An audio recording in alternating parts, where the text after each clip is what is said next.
જિંદગીમાં આવું pose button નથી હોતું.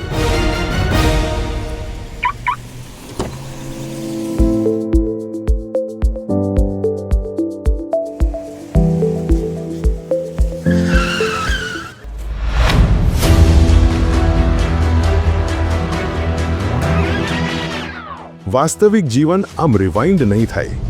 જીવનમાં કોઈ રીટેક નથી થતો. એટલે જ હેલ્મેટ અને સીટ બેલ્ટ અવશ્ય પહેરો. ટ્રાફિકના નિયમોનું પાલન કરો. ગુજરાત રોડ સેફટી ઓથોરિટી દ્વારા જનહિતમાં જારી.